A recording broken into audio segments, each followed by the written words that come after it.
Imioyane, imiefene, yen oriao. Osaju sela magwao, isa.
Àrísọ wá tó ọ̀nà tí ẹ̀ àwọn ẹ̀.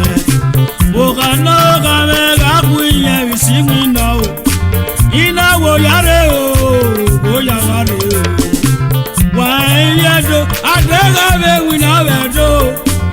Oya bugbe re na wa ye. Usa bugbe re se na ma o. Ye na gbegbe ye na remi la rigbe. Ara si kweko, de ra me ru gbogbo. De ra imogo ina we o ya ve ri ama gbe. De ra imogo na wo ya ri ama gbe. Agmoya ke agia ni Yeruse o. Ama pe va o kana na yu koro o. Mama yu koro ga ma pe va na tie werego. De la me isiego de na roba resu o. Wagi ma me isiego. Isiego ama sa o. Lewi ya ga do.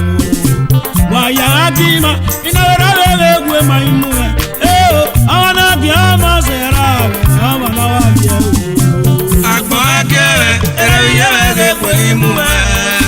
Awana biama sera, amana fie o. Gapa kedo aron arioko wa pipe o. Amagele biama bia agbo yana wabia o. Oriso wa ona tamama wabia o. Amana we no ziegbe o, saragele wo ge. Gana mari ye gana gele yari ukoro.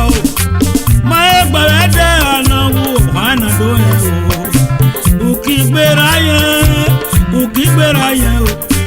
Dera me isiegbe o, bina ropa resu o. Agima me isiegbe.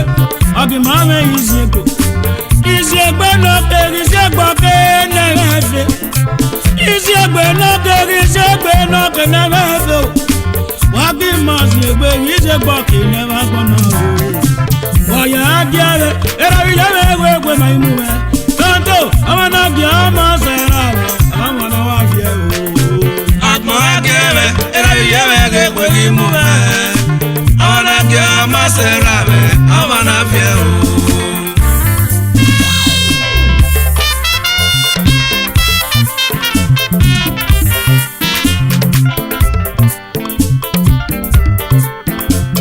Agenogia, now we call on where we brother. Agenogia, tell on where we sister.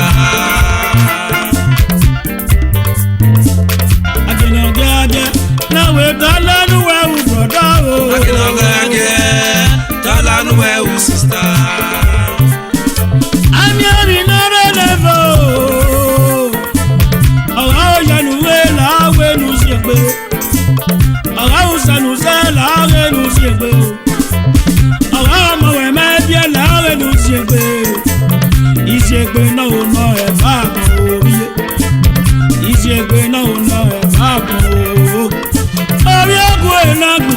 Sikada overe o. Wari go da o neko.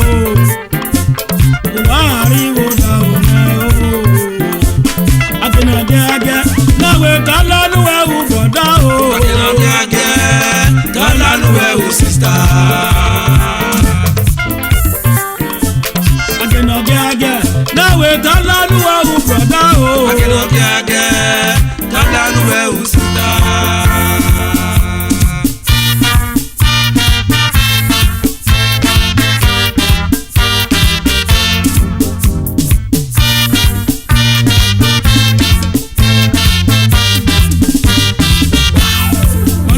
Money come here, hanga go away. Poverty no go see me again. Now rich man I come be. Money come here, hanga go away. Poverty no go see me again. Now rich man I come be. Money come here, hanga go away. Poverty no go see me again. Now rich man I come be. Money come here, hanga go away. Poverty no go see me again. Now rich man I come be. Poverty no go see me again. Na rich man I come be. Poverty no go see me again. Na rich man I come be. Poverty no go see me again. Na rich man I come be.